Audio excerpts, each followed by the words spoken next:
Hello everybody and welcome back to your weekly dose of Smark and Soul. I'm Jack and I am joined by my co-host who is the soul of this podcast and the woman who can find something nice to say about anyone's outfit unless you're Jerry Lawler, in which case, good luck. It's Sam. How are we doing, Sam? I'm good. Thank you for that introduction. Yeah, you've done a few for me and so I thought I'd come up with something for you this time. I like that one. Thank you. Yeah, it's true. I try to look on the positive side of life, unless, of course, as you said, you are Jerry Lawler, in which case, not even good luck, just fuck you. I think on most of the shows, probably apart from Brooklyn, Jerry Lawler's been on some sort of announced team, and this is another one where he's not in it, so you're gonna enjoy not having his ramblings about women's boobs. I mean, that's true. You say that though, he was on the pre-show panel though, and they do cut to the pre-show panel briefly. They do, but like when it's at this era where they just use him to like react to things, like they'll just cut to the table and then zoom in on like his leathery face reacting to something or whatever, and I don't mind that as much as when he is I was gonna say constantly talking. He actually did okay here. In small doses, I guess you can cope with it, but I mean he's still a fucking creep and everything, but yeah, in small doses, he's all right. Anyway, we are talking about Survivor Series 2016 this week, Sam. Last week, I sort of ran through my thought process in that we've done a couple of shows from 2006. We're currently living in 2026. Wouldn't it be lovely if we went a decade back? Because we immersed ourselves in 2006 with One Night Stand and Unforgiven. You know, we got a rundown on SummerSlam that year as well. And we went in depth in a lot of the characters going on in their stories. You know, Kane and Umaga with the rebooking that I did, the Edge and John Cena stuff that was going all the way through. We mentioned WrestleMania 22 and everything. And we're experiencing wrestling like right now this year, and you know WWE is the drizzling shits, and the place to be is AEW. So the landscape has wildly changed.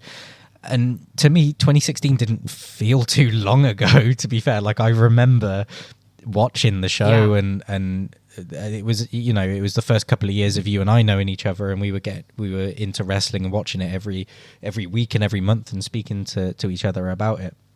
And so I just thought it'd be interesting to go back 10 years, you know? Yeah, it's a nice middle ground of where kind of my fandom started and where we are now. And like you said, you know, we'd known each other for, what, like 18 months maybe at this point. And, you know, we knew that, you are actually into wrestling, and you're not just going to ask, like, is Rey Mysterio still wrestling? Is he still around? Like, because I remember when we first met and I was told, like, oh, this is Jack, like, he likes wrestling. And immediately I got, like, the Metal Gear Solid sound effect where you've been caught sneaking. I was like, dun-dun. I was like, okay, well, let's see. And then I think within like 20 minutes we were talking about Rusev, and I was like, okay, he knows ball. Yeah.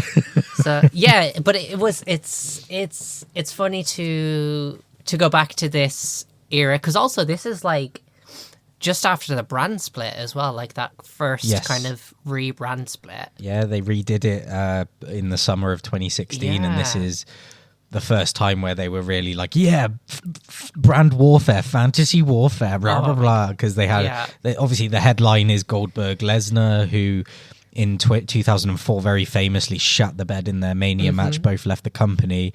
Lesnar obviously returned in 2012, but worked fucking barely any matches each year after that. And then Goldberg, obviously, he was around in 2004 and then didn't come back until 2016. And yeah, so it was all about like fantasy warfare, like all dream match and stuff, and then brand warfare as well. Yeah, fantasy warfare just got real. That's it. That's the tagline. And we hear it a lot during this night.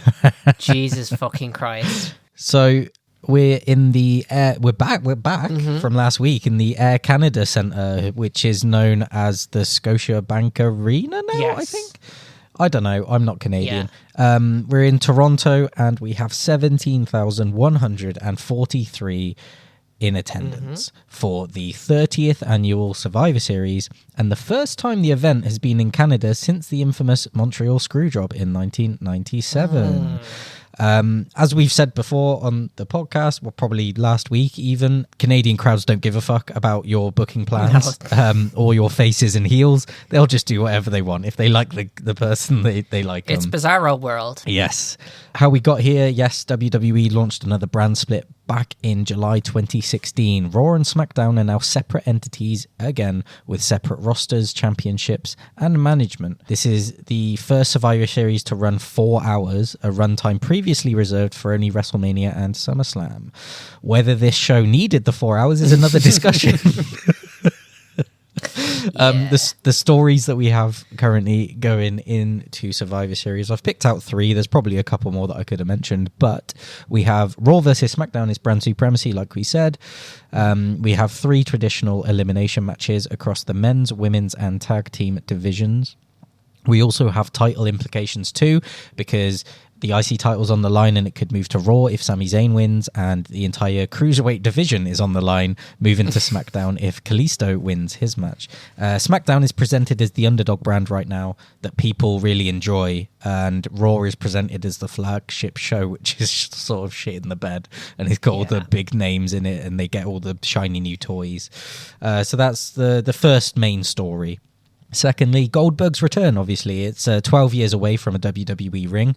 Goldberg's last match was against Brock Lesnar at Mania 20 in 2004, widely remembered as a shit match where no one gave a fuck anymore and the crowd turned on them. They face each other here to sort of redeem that mess a little bit, and it started when Goldberg appeared on ESPN with an interview, I guess, and Paul Heyman called him out on Raw on behalf of Lesnar, and we're away. Goldberg wants to wrestle in front of his wife and his son, who have never seen him wrestle because he's been out of it for so long, and they're in attendance today to watch him compete for the first ever time in the flesh. Thirdly, we have the Wyatt family and Randy Orton. So in the men's elimination match, we've got Bray Wyatt and Randy Orton on the same team, on Team SmackDown, and Randy Orton seemingly joined the Wyatt family at this time, but no one quite believes that he's fully bought in, really, and it's kind of it's just a nice little story that's going on. You're always asking, is Bray Wyatt one step ahead? Is he playing Orton, or is Orton playing Wyatt? Last, the go-home show for SmackDown, I believe, The Undertaker also appeared before to warn the team that if they lose, there will be consequences. So, sure. Like you alluded to, Sam, there was a kickoff show. I'm not really going to go into too much detail, but I'll mention offhandedly that there was a Cruiserweight 6-man tag team match between TJ Perkins, Rich Swann, and Noam Dar, who defeated Tony Nese, Drew Gulak, and Ariya Daivari. It just comes off the back of a successful Cruiserweight Classic tournament in the summer, and they're about to launch 205 Live. The Cruiserweight division is, currently like the first hour of Raw or something similar to what they did in WCW back in the 90s. And we have Kane defeating Luke Harper in a nothing burger of a match. Kane had some story issues with the Wyatt family, and that's really it. Our commentators for the event are Michael Cole, Corey Graves, Byron Saxton, Mauro Ranallo, JBL, and David Otunga, who regularly rotate throughout the night, because you've got cruiserweight matches, which is, I think, I don't even know at this point, is it Corey and Mauro, and then you've got SmackDown, whatever. They team up in 2s and 3s for the different matches. SmackDown at this time was Mauro, JBL, David Otunga.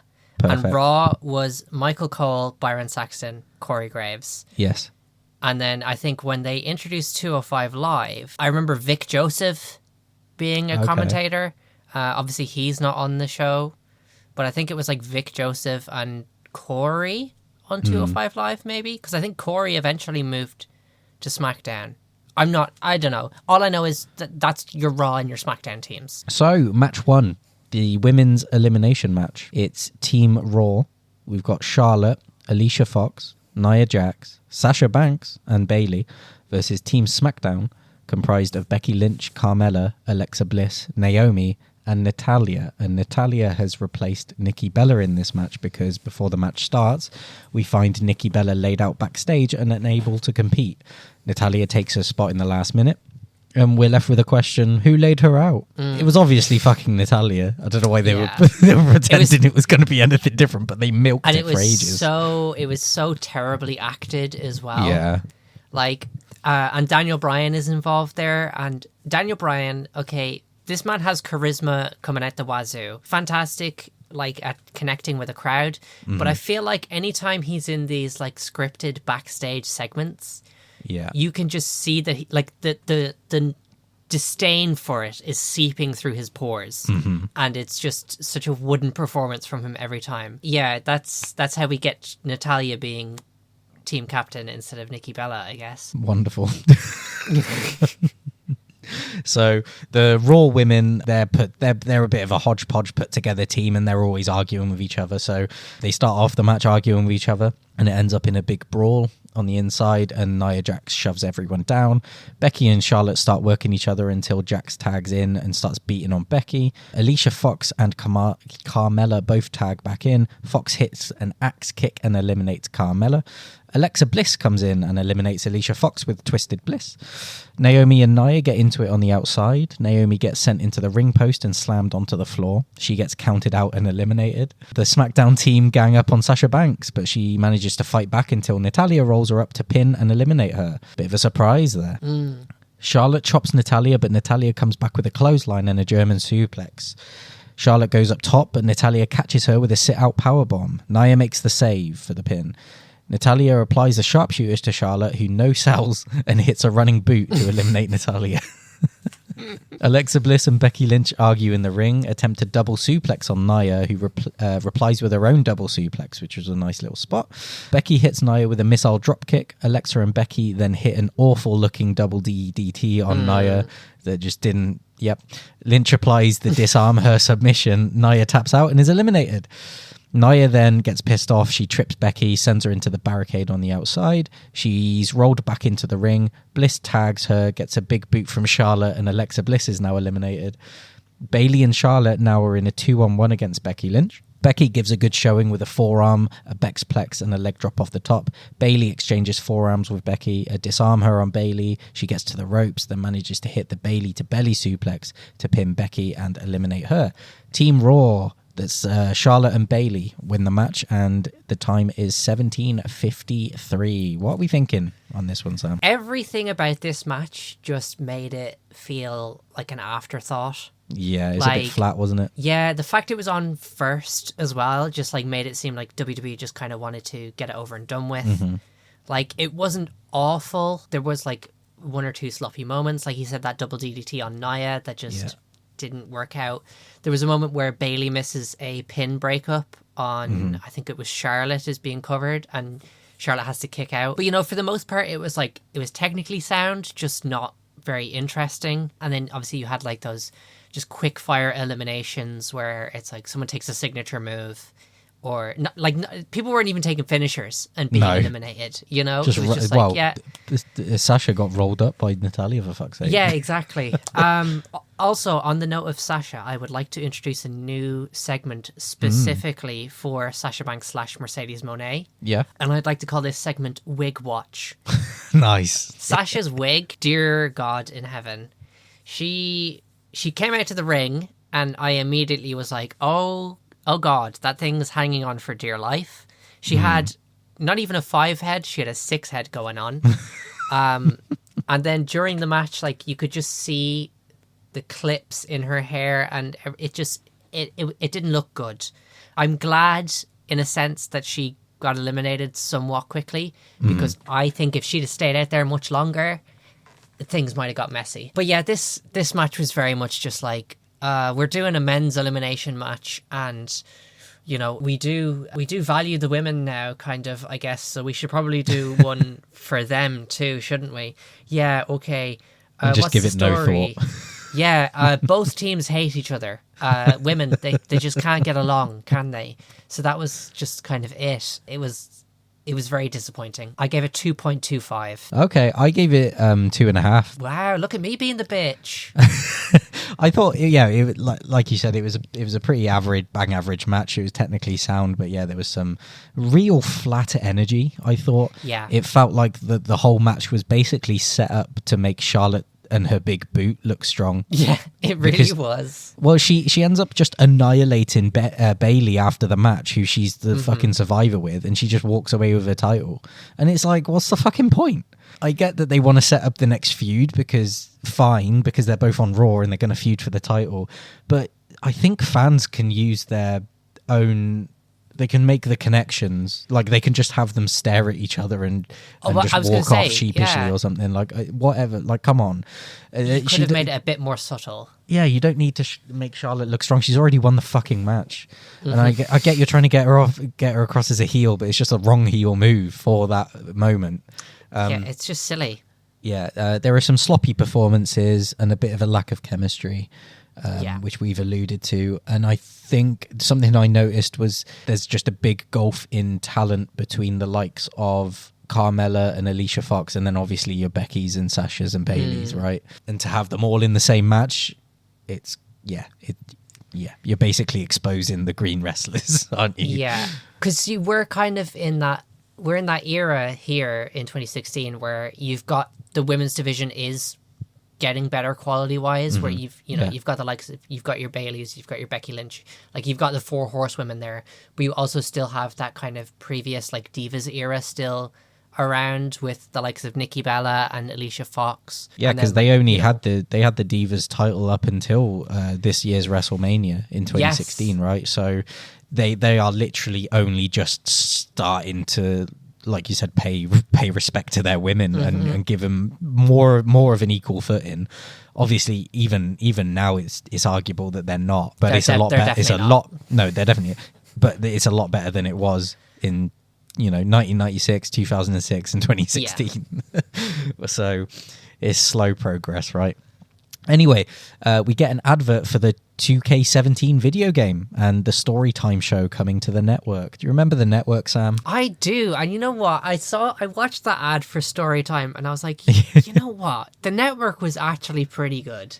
It was. Like, you had these silly, goofy shows like your Storytime. There was that Camp WWE animated show, Table for Three. And it was like they were actually putting together stuff that like fans wanted to watch. Well, and a big selling point was their back library as well. They had most of like ECW, WCW. If you wanted to go and watch fucking SmackDown in 1999 chronologically, you could do that. Yeah. And that was just really cool. And then obviously you had the pay-per-views and stuff, but money talks. Exactly. We're backstage with James Ellsworth, the SmackDown team mascot. Do you remember James Ellsworth, Sam? How could you forget James Ellsworth? The Good Brothers walk up to him and start making chin jokes. The Raw GM, Mick Foley, appears. Bang, bang. Love him. Ellsworth marks out. Don't love that. Foley hypes up Ellsworth. Don't love that. Braun Strowman comes in and asks Ellsworth if he knows him. And the reason why that's funny, dear viewers and listeners, is because Ellsworth was a jobber to Braun Strowman like a few months before, and for some reason James Ellsworth has been sticking around because he got himself over. yeah, this was a very strange story. So strange. And don't get me wrong, I'm all for that kind of stuff, but it dragged on a little bit for me. And yeah, I mean, the fact that he had a title match against AJ and got like a 2.9 count, that's just crazy. Yeah, anyway, but wasn't it great as well? It was great. Fucking amazing. Match 2 now. It's for the Intercontinental Championship. It's current champ, The Miz, with his lovely wife, Maurice, versus Sami Zayn. We've got a simple stipulation here. If Sami Zayn wins, the Intercontinental title goes to Raw. Since he's Canadian, he was cheered on this night, but also Canadian Maurice was not cheered, so it doesn't really matter. Dolph Ziggler originally issued an open challenge for this match, but Zayn won a number 1 contender match against Rusev, and on the 900th episode of SmackDown, The Miz beat Ziggler to win the IC title back with Maurice's help. Sami Zayn starts off fast. He hits a somersault off the barricade early on to get the crowd going. Maurice distracts Zayn, allowing Miz to capitalize and target the left knee. The Miz taunts Daniel Bryan with some yes kicks, because we're in that era of Daniel Bryan not being able to wrestle and the Miz making fun of him and that will they, won't they mountain pop. And he hits a drop kick in the corner. Sami fights back on one leg, hits a clean-looking blue thunder bomb for a 2 count, and then an exploder suplex into the corner, which is another one of his fucking signature moves that he just looks so crisp, and a Michinoku driver. The Miz locks in a figure 4 leg lock, but Zayn reverses the pressure and reaches the ropes. He manages to lock in his own figure 4 on the Miz, and the Miz is about to tap, but Maurice rings the bell. Sami releases his hold, thinking he's won, only for the Miz to roll him up, fistful of tights for the 3 count, and the win in 14 minutes and 6 seconds. The IC title stays on SmackDown. And I know that was a brief recap of the match, but I think I hit most of the spots in there. What are you thinking on this one, Sam? This would have been so much better. Like, I understand that they wanted to have a heel versus babyface dynamic, but if this had been Dolph Ziggler versus Sami Zayn, this would have been so much better. Yeah. Especially, this came so quickly after Dolph and Miz had that match at No Mercy, where Dolph basically put his career on the line for the IC title, and they had that fantastic match. Yeah, and he won. Dolph won the title, and then he holds it for a month and a bit, and then they put it back on Miz, and it's just like, ugh. And then also, like, we're in Canada. This is the first Survivor Series since the Screwjob, so we've got to do a wonky finish for this one, which just really pissed me off. Also, just this era in general was extremely frustrating to be a Sami Zayn mark, which... I mean, it's frustrating now. Yeah, but 2016, I mean, Sami Zayn was my guy for a long time. Yeah. So was Dolph. I ddid like Dolph as well. I remember that. Was it the hoodie? Yes, I did have the Dolph Ziggler hoodie, which I think I still had up until like a year ago, because it was comfy. But it was just like, oh my God, Sami Zayn could win the IC title here. That would be great for him. And then you get that finish. Like, and the match itself just kind of follows this like blueprint for like mid-card matches in the 2010s where, you know, it was like slightly above average, but nothing special. And it was never really like engaging at any point. Like, everyone talks up the Miz and how he's a safe worker and everything, which is great for the people he's in the ring with, but it very rarely makes for an interesting match. So I went 2 stars for this. Oh, really? I think the finish just really bogged it down, and also I just never really got too into it at any point. So yeah, I went 2 for this. I went 2.5 for this. I agree with you on the finish. I thought the whole fucking tongue-in-cheek reference to the 97 Screwjob was just a bit weird. And the thing is it's a relatively heatless match going into it. So there's really low expectations, and I think that's why I gave it pretty much a bang-on average score, 2.5 out of 5, is because it was really, really low expectations, and it just, it just hit everything that it needed to. But I agree that it's more of a TV match, it's more of a Raw or a SmackDown match, right? But both of them are good workers, aren't they? They're both safe in the ring, they're crisp with their moves, and they're both pretty good at in-ring storytelling as well, I think. The crowd made it so that Zayn seemed like a reasonably genuine contender because they were so into him as well. That's about it. That's all I can say on that one. As punishment for failing to bring the IC title to Raw, Sami Zayn was thrown into a match with Braun Strowman the next week, who brutalizes him, and he just doesn't have a good time from that point onwards. Yeah, they had that little kind of feud where wasn't there a match at Roadblock where Sami didn't even have to win, he just had to survive like 10 minutes with Braun or something like that. Yeah, I think I took a little bit of inspiration from you and decided to not necessarily go in depth with a rebooking. Okay. But almost pitch just this idea or something, you know. What were you going to do if this match was my rebooking segment? Well, I would have said, well, I also had an idea. Okay. I haven't done like a serious rebooking here. This is me spitballing here. Yeah. Okay, fine. I think Sami should have won this match. Won the IC title, and instead of going to Raw, Sami Zayn goes to SmackDown because he moves with the title. Yes, and this period there was a lot of Sami Zayn's character was him just asking to go to SmackDown. Yes. Because the kind of new SmackDown 6 was over there, and it was kind of branded as like the land of opportunity. So his character at the time was very much like, please just let me go to SmackDown. Like I will do so much better there. So just have Sami Zayn win the IC title, have him go to SmackDown and defend the IC title on SmackDown. Nice. That's it. That's it. Yeah, no, I mean that's nice. That's all you got to do. Yeah, because he wasn't used properly. No, and then he got into that 2017. He had that feud with Mike Kanellis. Oh, they had that banging fucking theme tune. It's in the name of the love or whatever. I don't fucking know. Yeah, and then he lost his pay-per-view debut, and it went majorly downhill. And there was a whole cuckold storyline with him. And then Sami Zayn feuded with Bobby Lashley as a heel, and had the Lashley's sisters segment. Oh, yeesh. All of this could have been avoided if you just sent him to SmackDown in the first place. Yeah, that's true. Yeah. No, I like it, Sam. I like it. Thank you. We're backstage yet again because it's a WWE show, and it's AJ Styles, the WWE champion. Let's just quick sidebar. Fucking great to see AJ Styles be a multi-time WWE champion, right? AJ's with good runs as well.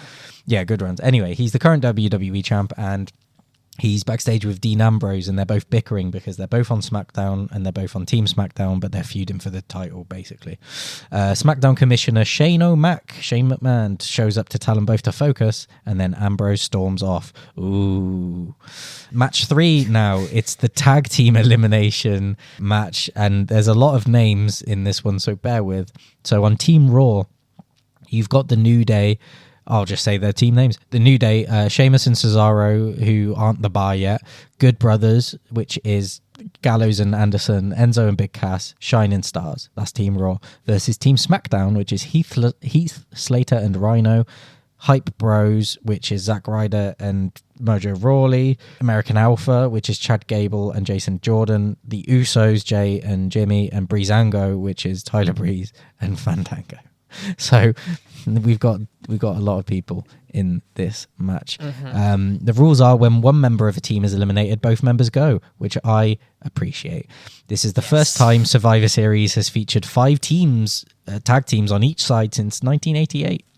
Fun fact. Wow. Fandango throws fashion violation tickets at Xavier Woods, but Big E picks him up, Kofi jumps off the top for a double team big ending, and Breezango are immediately eliminated. Kofi then turns around into a Jimmy Uso superkick, and New Day, the tag team champions currently, are eliminated after 40 seconds or something. Mm-hmm. There's some action back in the ring between Hype Bros, Shining Stars, and the Good Brothers until Carl Anderson hits Zack Ryder with a knee to the head, tags in Gallows for a magic killer to eliminate the Hype Bros. Primo and Epico, who are the Shining Stars, they gang up on Chad Gable.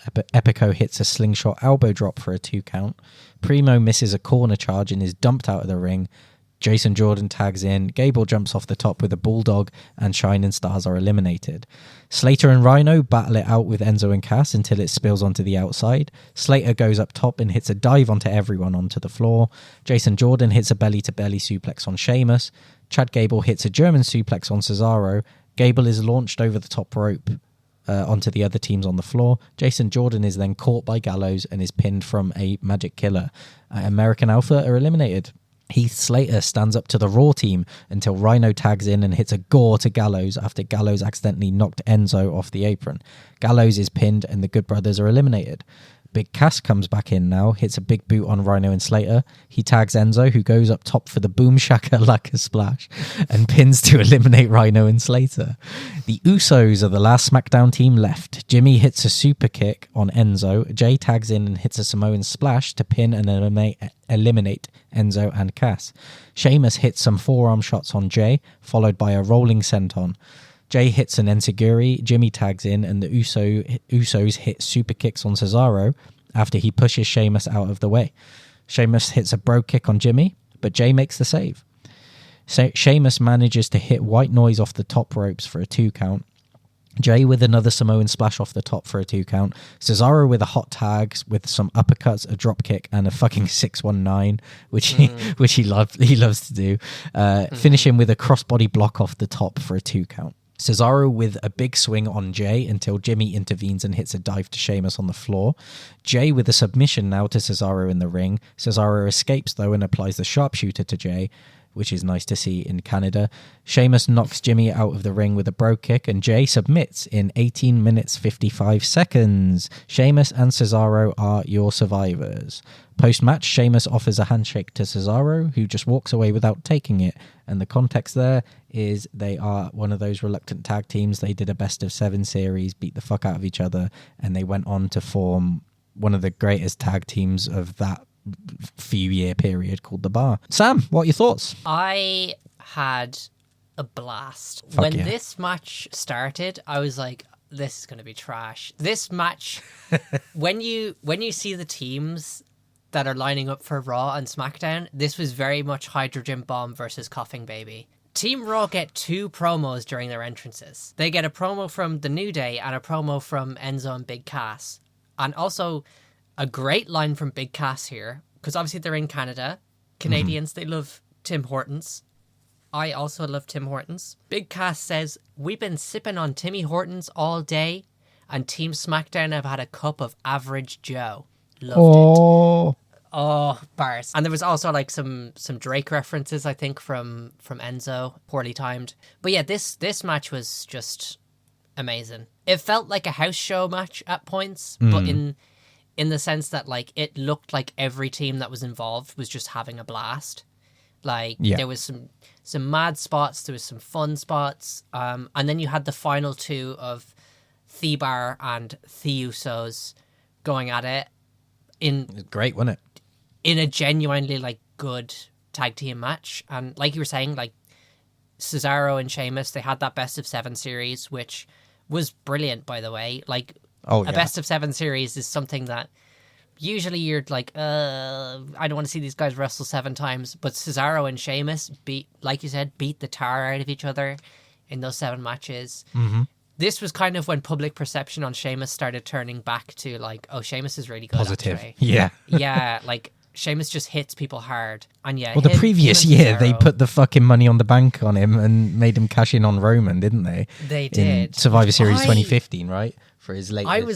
I was an enjoyer of, to be honest. Oh, yeah. Like, but God, it was the lesser of 2 evils, wasn't it? Yeah, but maybe that's just like, you know, I'm like, oh, come on, Ireland, you know, as well. Oh, I get you. I get you. I was like, we've got a world champion. England haven't got world champions. So I was a big fan of these 2 boys and their work. But yeah, the finish with the Usos and the Bar was just fantastic. And it was Sheamus and Cesaro did genuinely go on to be not even one of the best teams of this era. Like, honestly, in terms of a kind of thrown together tag team, probably one of the best tag teams, full stop. Like they were nice, yeah. I loved these 2, and they always just beat people up, and it was fantastic. I would love to see Sheamus do a G1. I would love to see Sheamus do a G1. That's my biggest fantasy booking, is Sheamus in a G1. Give it to me. But yeah, I rated this 4.25. Nice. Okay. That's how much fun I had with this one. That's how much it exceeded my expectations of what it was going to be. Oh, awesome. I gave it a 3.5. I didn't have as much fun as you, but I did think it was really fun. It was a fun, engaging match, considering there was 20 fucking people 20 people competing in the match, not to mention managers and all of the chaos and stuff that would go on outside.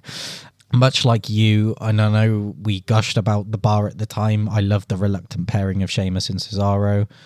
I love their story from when it began to where it ended up. Yeah, the New Day going out in like 90 seconds or whatever it was, or 40 seconds, I don't even know. It was shocking, but again, it was pretty fun. American Alpha arguably should have stayed in there a bit longer, because I fucking loved American Alpha as well.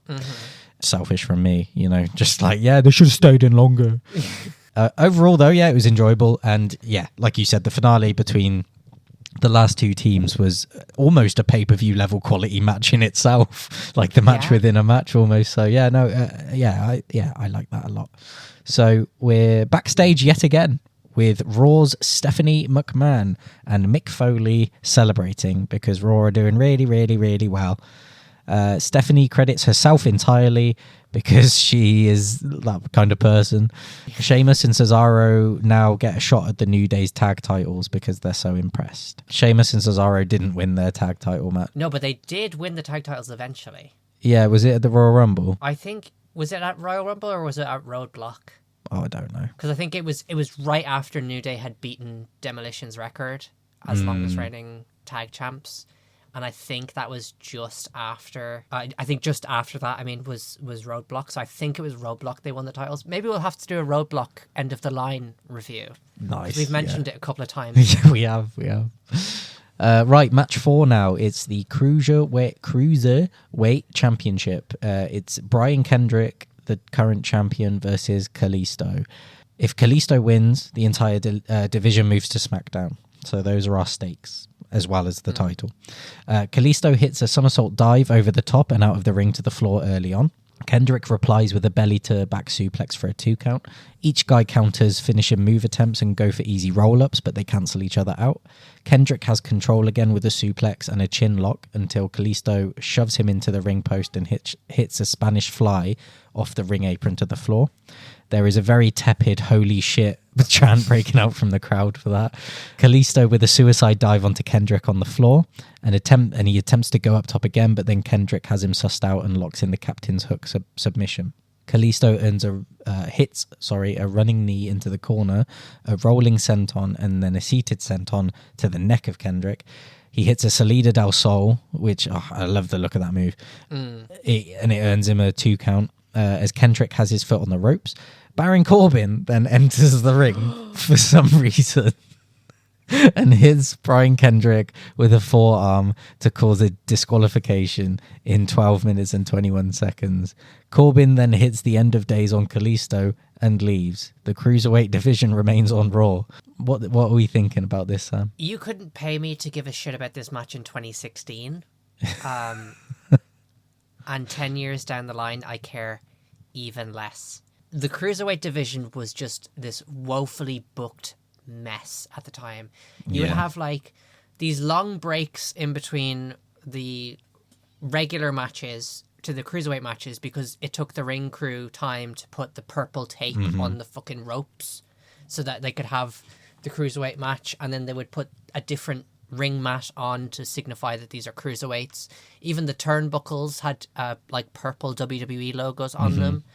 It was just why couldn't you have all of these new wrestlers at your disposal, and instead of introducing them sort of organically and into main roster storylines, or even hear me out here, NXT, where they can develop in front of a crowd and people can get to know them rather than just here's 20 new guys, by the way, and we're going to put them in 6-man tags on Raw every week, and you will give a shit because you say so. But also, I'm pretty sure I remember at the time, because this was right before 205 Live debuted. 205 Live was filmed before SmackDown. So I think everyone online was like, oh, well, Kalisto's going to win because he's on SmackDown, and that's when 205 Live is going to be on Tuesdays. None of this makes sense, Sam. None of it makes any fucking sense at all. The crowd didn't give a shit about it either. The arena was damn near silent for the duration of it, because I think most people were either at the merch table or on the way to the toilet because they were about to get settled in for a while. Yeah, and then you get Baron Corbin comes in as well, because he just hates cruiserweights, I guess. It's because Kalisto injured him. Oh, that was it. They had that feud with the Good Lucha Things promo. And what did you give the match out of 5 then? I went 1.75 because I did not care, Jack. I simply that's fair. Wanted this over and done with. That's fine. I went for 2.25. I thought it was a decent match technically, but there wasn't really a hook a real hook to the story other than the division moving brands, and I fucking hate it. I hate like just the whole Kane Umaga thing from last time with the double count out and then the Corbin coming in and disqualifying. I hate those kinds of finishes on a fucking pay-per-view. Those are TV finishes, so fuck off. I think it sucks. Exactly. So the thing is, Sam, this is where I've done my rebooking segment, and I don't want to hype it up because it's not very good. It's not, because I've just done, because you've just been like, yeah, send the whole division to NXT or something, and it would be a lot easier to just be like, you know what, yeah, let's just not have the cruiserweight title match at all on Survivor Series. But that would be an ideal situation. But the rebooking I've done is basically just tried my best to mold something out of what they had. It's not even anything really, but let me do it. Let's hear it. Let's do it. So first off, you don't have Corbin run in and cause a disqualification. Because as I say, I fucking hate it. Yes. Because it immediately means that you like the optics of having the cruiserweight champion that can't win his own match on a pay-per-view. Just the optics of that isn't good when you're trying to build up a fucking brand and build up a champion and a character, right? True. So that solves that. The division already looks a bit like a sideshow, as you said. Like it's just weird, right? The belt doesn't mean anything. The crowd doesn't fucking care. They're all at the merch stand. But I get why they did it. I get why they did the Corbin interference, though, because Kalisto caused an injury. But it's just a lazy fucking finish, right? And also, if Corbin is cleared to even fucking be out there in the ring and drop an end of days, he's able to compete in the fucking elimination match after this because he was taken out of that team and replaced with Shane McMahon. Shane McMahon's a fucking 46-year-old fucking non-wrestler. What the fuck? So I would put Corbin into that match, okay? And that would save Shane McMahon a concussion. So you're welcome, Shane. So that's part of my rebooking is that Corbin's back in that match and he doesn't fucking fuck with the cruiserweights like the title matches, right? You can still have the chairs match at TLC with Kalisto. You could just have it happen after this pay-per-view that he's like, hey, yeah, you injured me and I was in the men's elimination match and because of the injury I got eliminated. It's as easy as that, people, to do that booking. So on the night, firstly, Kendrick retains cleanly or through some heelish tactics to establish more of a character. You know, maybe he grabs the tights or he's got his foot on the ropes because his character should be a bit of like a wily old gunslinger, like sort of protecting his title at the top of the card, and then you create the characters of the people clambering to go get him, right? That's how you do it, so the chase is on. Build a division, exactly. So you let him actually win, build some fucking credibility as a champion, give him a long reign and everything, right? I know. Kendrick nowadays, I think he's a bit of a fucking weird nut job, right? But I think anyway, is, but we're just talking character. No, we're just talking character. So let his character breathe a little bit. Obviously, have Kalisto at points almost pull off the win in this match, but Kendrick survives and wins on his own merit. Keep it at 10 to 12 minutes, high intensity, just nice zip zappity doo, you know, all that kind of bollocks, right? Secondly, Corbin, he should be in the men's elimination match. Slot him back into Team SmackDown. Shane McMahon can stay at ringside because he is the commissioner of SmackDown. He shouldn't be wrestling, and he's a non-wrestler anyway. So come on, like. We do end up losing the Reigns coast-to-coast spear spot, as I said, but Shane fucking looked out of it. Like, come on. I think I'm fine with losing that spot. In the main event, Corbin can do his thing. Maybe he could even get an elimination, but then he gets eliminated halfway through due to the injury. I can't even remember what the actual injury was, but you get the point. We get the same outcome as usual in the main event, which not the main event. Sorry, it felt like the main event though, didn't it? It did. But we'll cover that after. Then we still get the personal payoff feud at TLC in the chairs match. Don't have Corbin ruining the Cruiserweight Showcase match on a big pay-per-view because the aim should be to catch some fans and go, wow, Kendrick's that dastardly heel, have a few babyface Cruiserweights come out and like console Kalisto if he beats him down after the match. Like, do that kind of shit. It's easy to book. So there we go. Yeah, simple but effective. Thank you. It's not reinventing the wheel. But it didn't have to be. I'm actually surprised that that's the match that you rebooked, because I'm surprised that you gave enough of a shit about it to rebook it. I have an affinity for the cruiserweights. I really liked the cruiserweight classics that they did. Yeah. And they were really trying to give them a chance. Well, they weren't, but putting myself in kayfabe. Seemed like it. Yeah, and I cared about it, and Brian Kendrick with Paul London 20 years ago was like one of my favorite tag teams. Yeah. And Brian Kendrick coming back, I was very interested in what he was going to do as like a more of a veteran. So I always watched his matches. I was always invested in that. And then because of that, you had TJ Perkins, who seemed to be, okay. And I enjoyed the cruiserweight matches. So at the time, and it was just a shame how it all turned out. So I think just by making better decisions day to day and having a bit more planning week to week and month to month with it, but they were obviously just flying by the seat of their pants with it, and you can tell, and none of it makes sense, none of it pays off. So I would just take a step back, breathe, and be like, oh yeah, no, we should actually be building this division properly instead of just keeping it to the side and having a shiny title there to keep people happy. No, if you're going to do it properly. Yeah, well, I think one of the biggest things that killed them was the 205 Live being in arenas before SmackDown. I 100% think it should have stayed in Full Sail.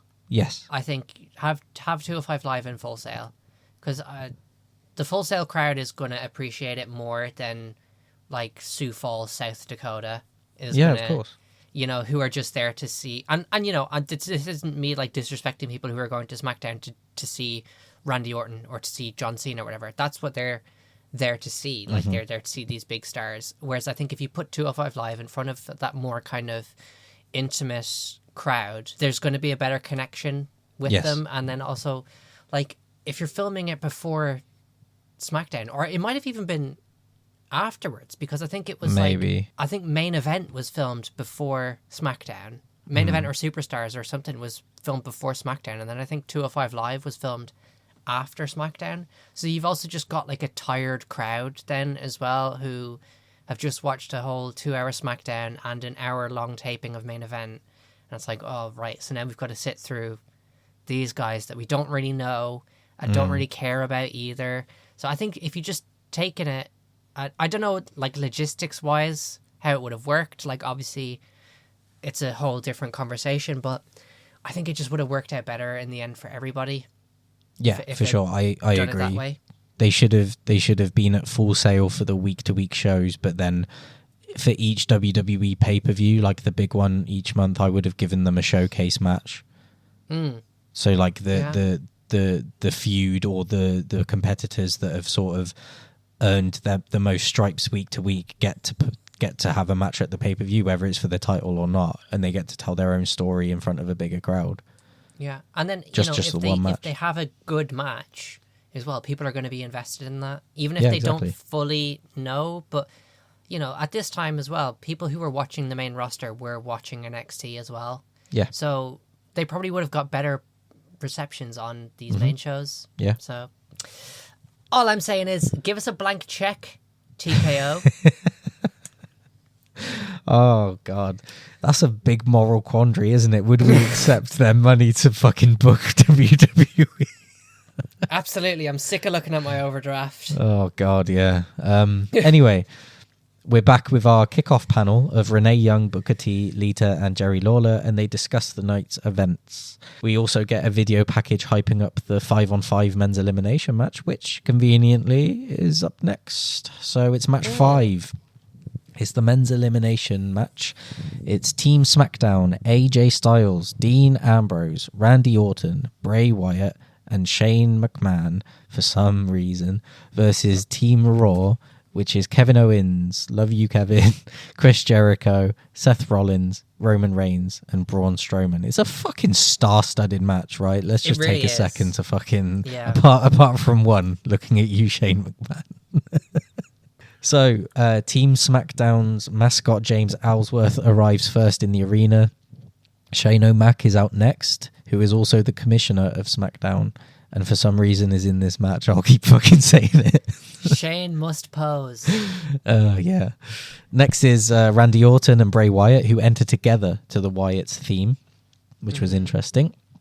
WWE champion and team captain AJ Styles comes out and gets a big ovation, and then Dean Ambrose comes on out last. Team Raw comes out with Strowman first, Seth Rollins after, current US champion Roman Reigns, who looks kind of weird with that bout, with loud boos. This is like loud Oh boos. my god, yeah, this was like one of the worst. I forgot how bad it was. Yeah.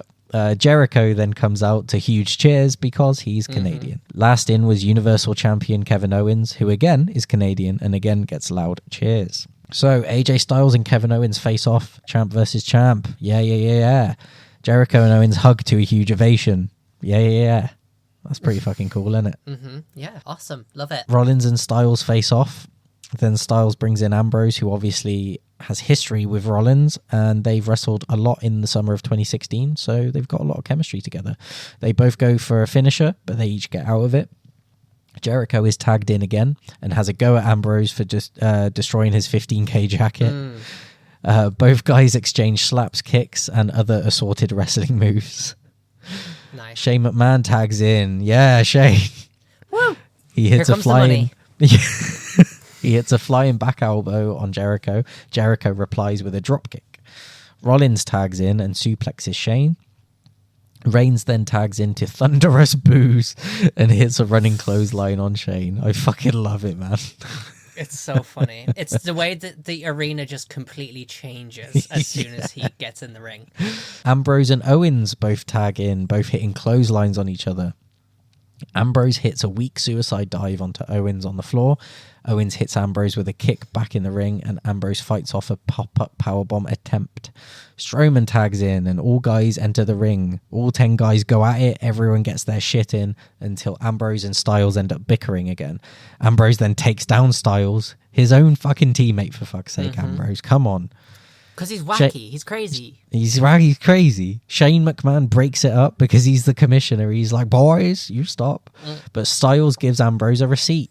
Strowman then hits a running power slam on Ambrose for the first elimination of the match. And we're talking like 15 or 18 minutes in to Pretty the much match the already. entire length of the women's match is the first elimination. Yeah. But it's pretty cool though. Yeah, sure. Yeah. No, it's not cool that it's the same length. I know. The women that, but this match is pretty cool. The match, you're into it. You're digging it. Oh, you not? That's fine. We'll talk about it after. Strowman hits a running splash on Shane in the corner.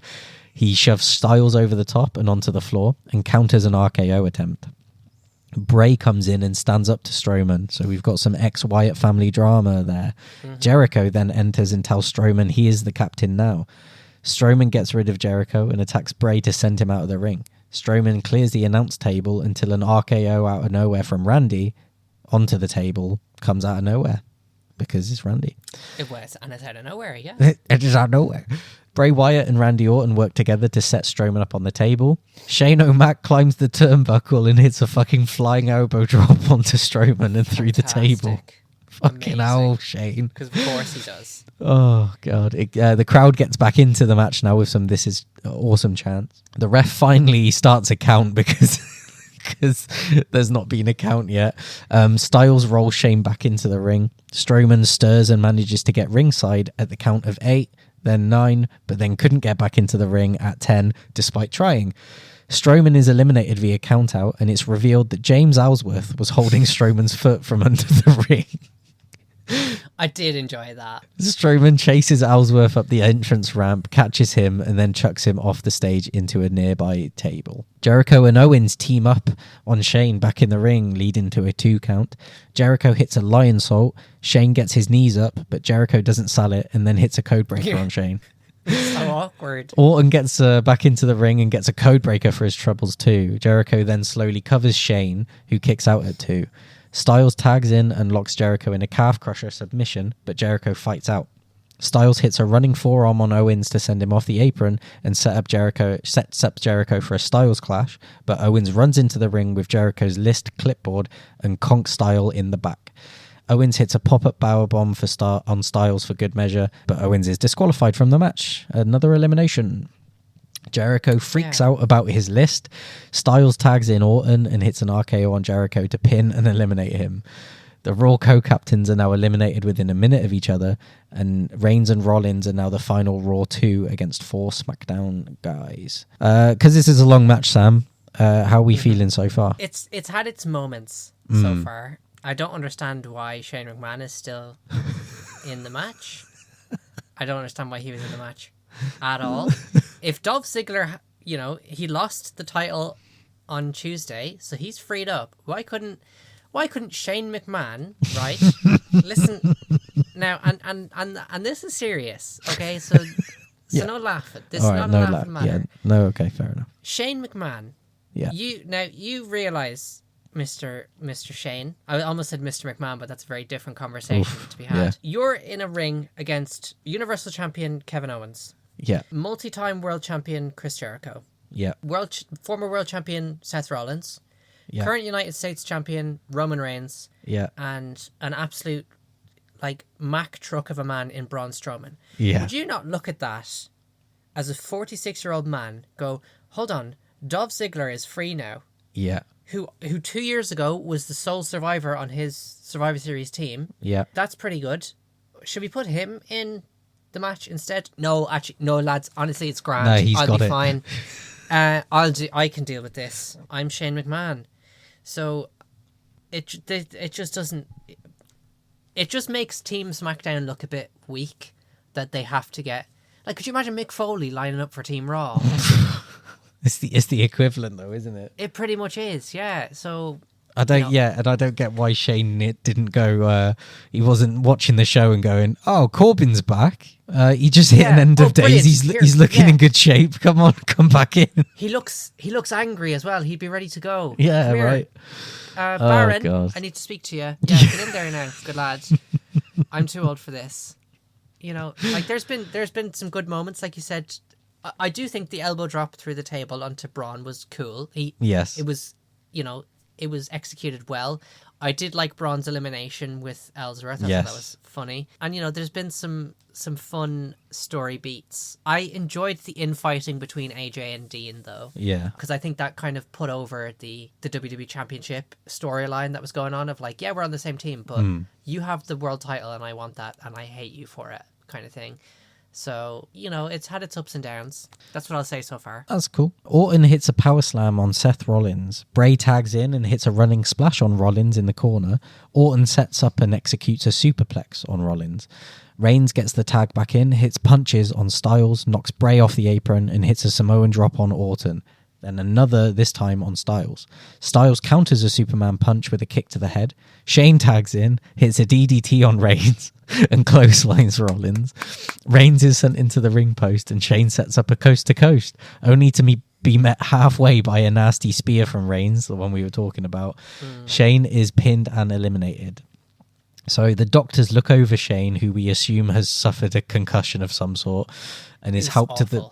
Yeah, as help to the back as the crowd chant for him. Randy Orton makes sure to go over to Shane's family in the front row and tell them he's okay. Well, that's a nice. That was a nice man. little moment. Yeah. Nice. Bray Wyatt hits a running back splash on Reigns. The crowd chant "Roman sucks" as he comes back. Rollins tags and hits Styles with a blockbuster, a kick, and a flying knee in quick succession. He then sends Wyatt into the barricade from a suicide dive. Rollins hits a big superplex into a Falcon Arrow for a 2 count. That was nice. As Orton makes the save. Reigns then saves Rollins from Orton with a punch, and Rollins goes to the floor and starts clearing another announce table. Styles makes the save with a running kick on Reigns, but then Ambrose appears and hits Styles with a clothesline. The referees come out to stop as Ambrose sends Styles into the steel steps. The 3 former Shield members all look at each other, then hoist Styles up for a triple power bomb through the table, just like old times. Rollins rolls Styles back into the ring to pin and eliminate him. We're down now to Reigns and Rollins versus Orton and Wyatt. Luke Harper shows up at ringside to distract the Raw team. Rollins takes out Harper and hits a sling blade on Bray. He goes up top to attempt a frog splash, but Orton RKOs him and Wyatt pins for Rollins' elimination. The fans chant, "Let's go SmackDown," because Reigns is the final Raw member.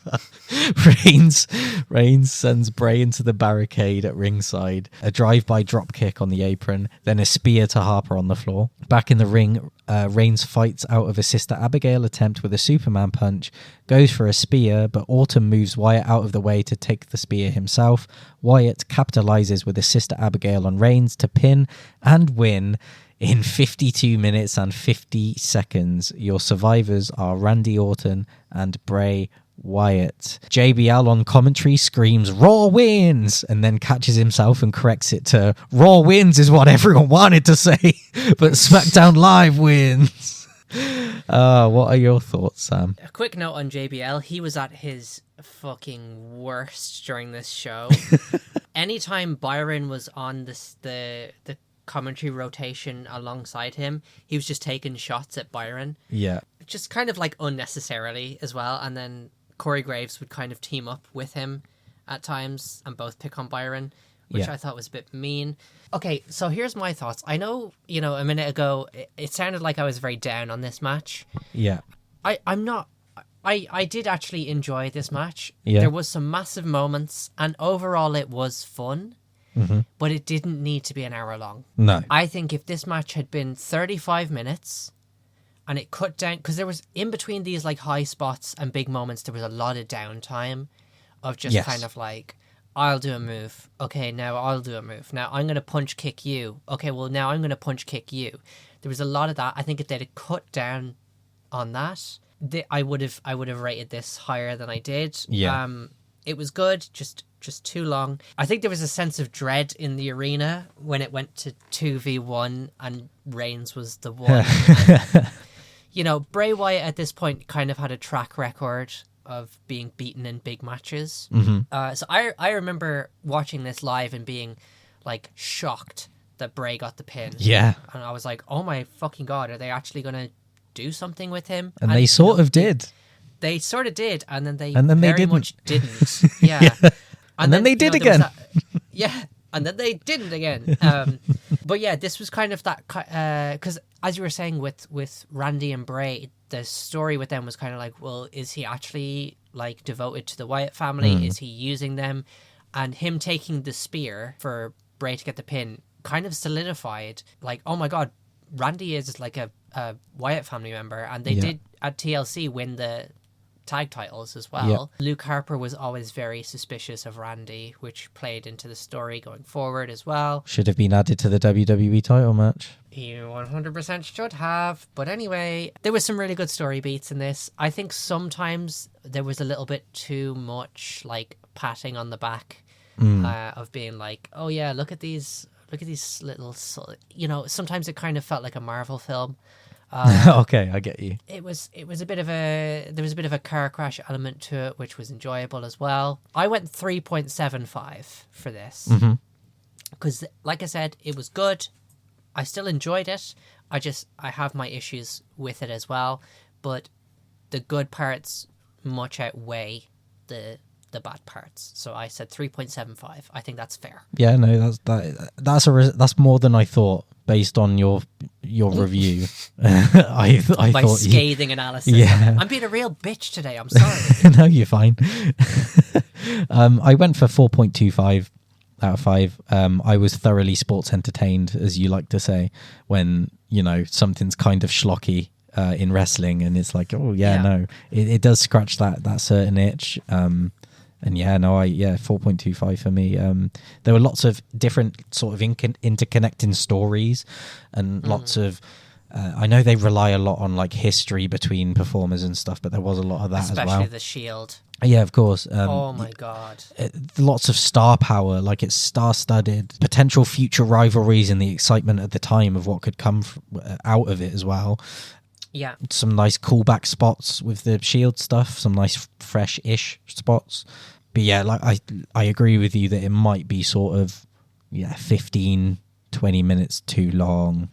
maybe you could maybe get a decent 40-minute match out of this sort of thing, because it is... Well, there is so much going on. And there is a lot going on. Like you said, like, you have these big stars who they all do have to get their stuff in. It's hard when you've got a match like that to be like, right, who's going to be eliminated first and how do we do it? Yeah. And I think it was a risk to have Dean be the first one eliminated, but when you have his elimination happen in a way that they did, it's like, okay, well, it wasn't just because he was the worst person there, it was because he got, distracted by his hatred for AJ. And you could have that sooner in the match. Yeah, and then you still protected Braun with his elimination. Yeah. And, you added like a little bit of a comedy spot there with Ellsworth as well. So I think it was booked well, just... too long. I don't know, maybe a bit self-fellation. Yeah. Self-fellatio. You know what I'm trying to say. They were sucking themselves off a little bit. Yeah. And Shane McMahon had far too much offense as well. Fucking hilarious, isn't it? Fun fact, Randy Orton was a sole survivor in Survivor Series in 2003, 2004 and 2005. And in 2008 and 2016 was a shared survivor with Cody Rhodes and Bray Wyatt, respectively. So he's one of the most decorated Survivor Series participants ever. Yeah, he's he's Mr. Survivor Series. He is. Yeah, good for him. Well done. Fair play. Yeah. He likes Elden Ring. Nice. We've got match 6 now, and it's time for the main event of the evening. It's Bill Goldberg versus Brock Lesnar with Paul Heyman. Yeah, we got here, like I said, Goldberg wants to perform once more in front of his family. They're using the excuse to go back to their 2004 story as well, and using that and using the fantasy warfare and stuff, and trying to tie it into the fucking video games as well. Like, you can play as blah blah blah and blah blah blah in the games. Oh, great, thank you. Video games. Yeah. So we get loud Goldberg chants before his music even hits, because he is over as fuck. The thing is with Goldberg, I never got on the Goldberg hype train, because he was around quite a few years before I started watching wrestling properly. And then we both missed like his peak, didn't we? Yeah, his peak. Like if I was a teenager when he was around, I might have thought he was pretty cool, but I just was like, what? Who the fuck is this? In like 2003 when he came back, I was like, and he looks fucking goofy. Triple H is taking him out with a sledgehammer to the shoulder, and they're building him up to be like this massive deal, and doing footage of like WCW and his streak, and I was like, he's fucking limited in the ring, isn't he? He's not a very good wrestler.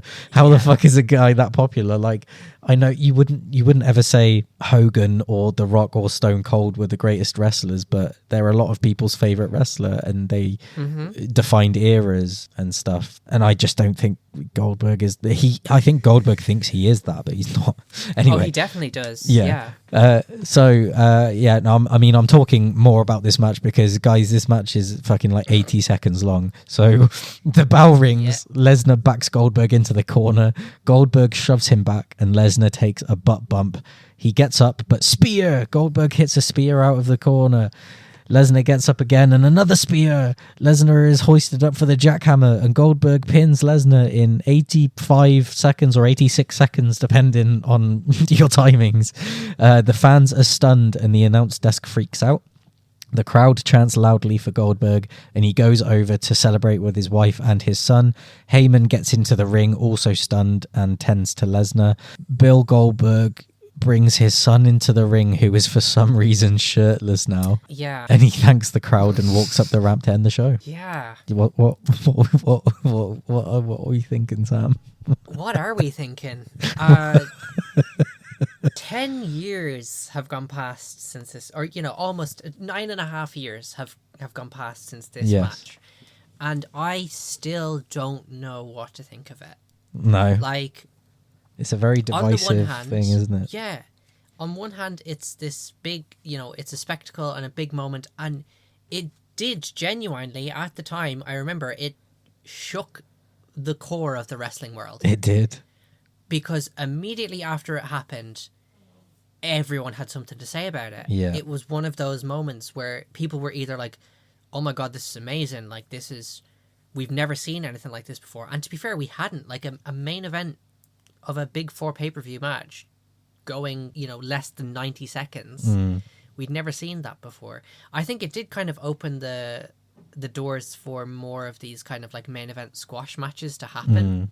Though, like, it's definitely happened a few more times since then, or like, these just very short, like, world championship matches and stuff. But this, this was also Brock's first loss since beating Taker's streak.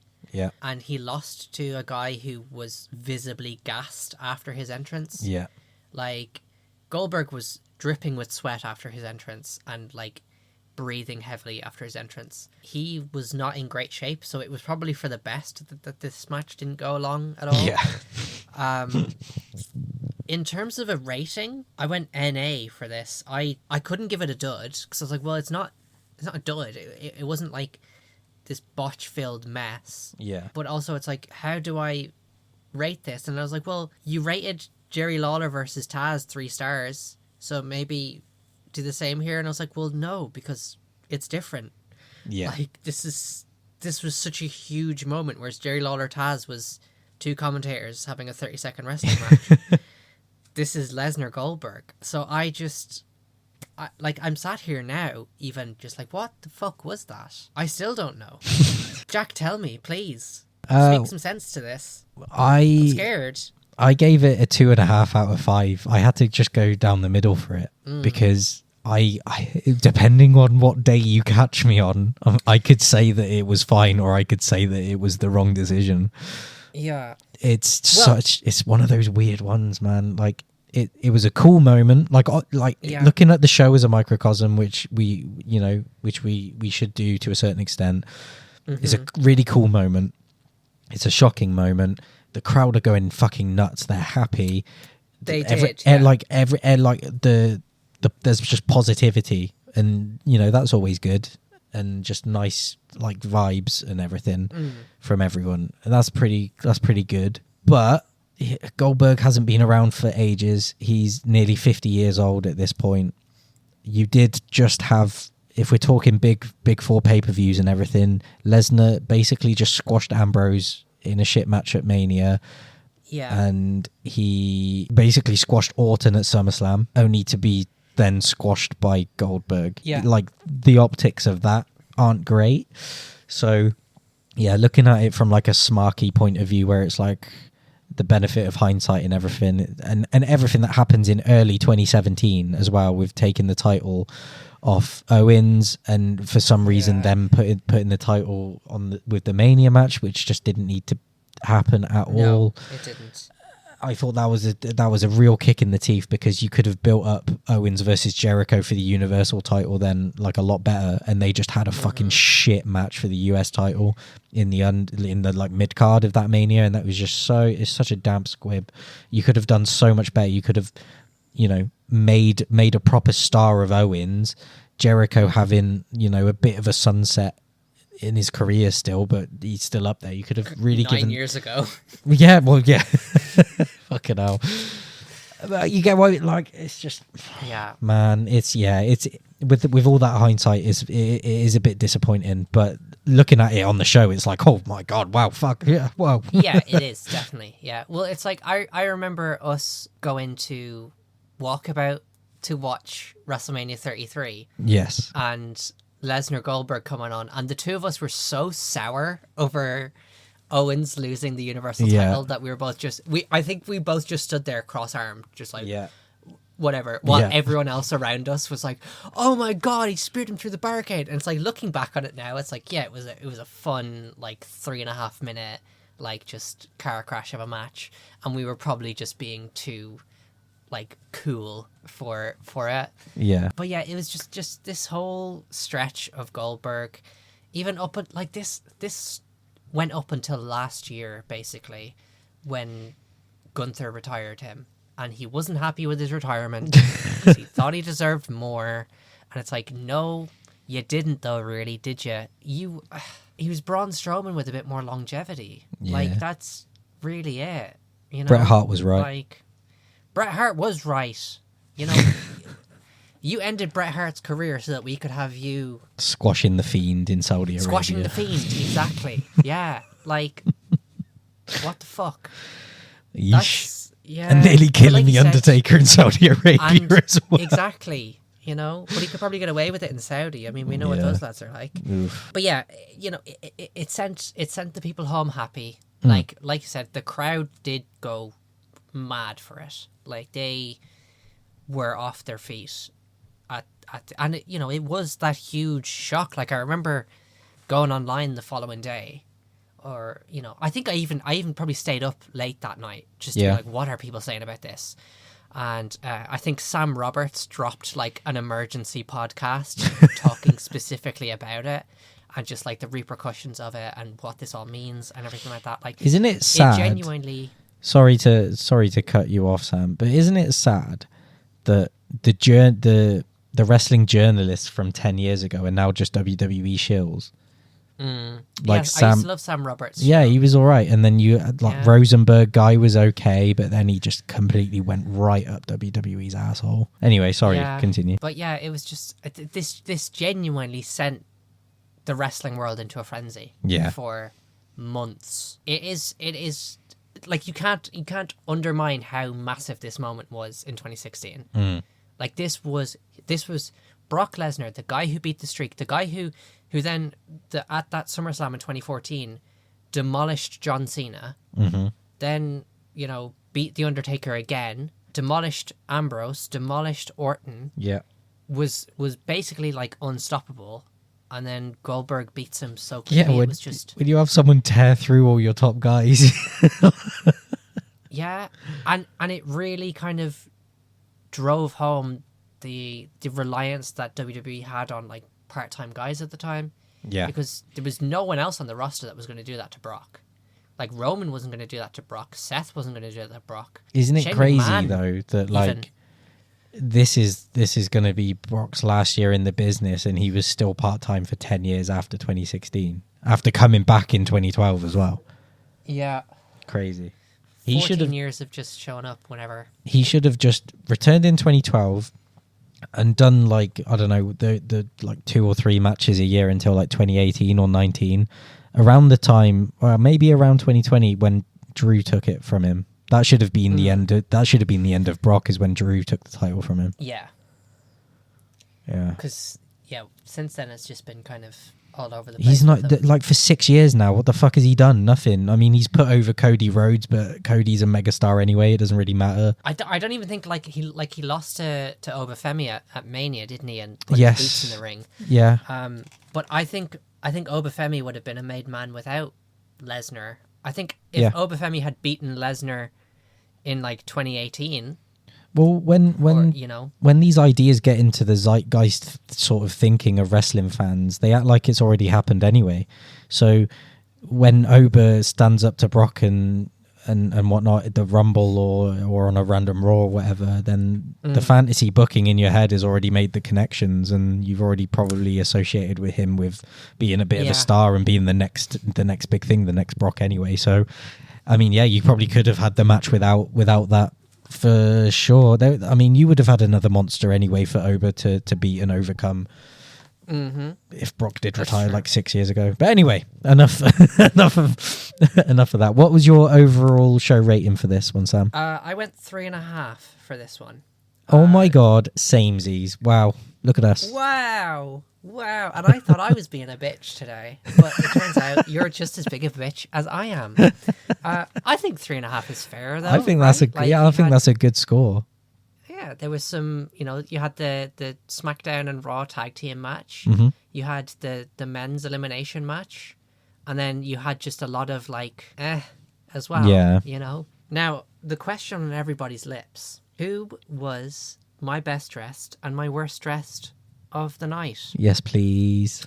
Now, I think I texted you while I was watching the show, and I said that I had 3 contenders for worst dressed, which is historical. So I'll go with my best dressed first, which was Charlotte Flair. Nice. I did enjoy the color coordination for Team Raw and Team SmackDown. Didn't like Seth Rollins' fucking half and half t-shirt, by the way. You're a bit up your own arse there, pal. But, you know, what would Seth Rollins be if he wasn't up his own arse? Yeah, you got to be a pro wrestler anyway, haven't you? Yes, Charlotte Flair had that lovely, majestic red robe and a very nice kind of ruby red ring gear. She's very elegant in her appearance and her, her movements. Big fan of her packaging, for want of a better word. I think she looked stunning. Worst dressed. Now, this is where I had a tough time because there were so many people dressed like shit on this night, which I think is kind of a symptom of, as you get into the more modern age, wrestlers are becoming a bit more fashion focused and fashion sensitive, and they want to, dress a bit different and go a bit out there. And sometimes that doesn't always work. And sometimes it goes really, really bad. So my first contender for worst dressed is Nia Jax. She had on the black head to toe gear, which, Nia, that's fine. Like, I get it. She's a bigger girl. She might be self-conscious about certain areas of her body. I'm not saying that outfit in itself is bad.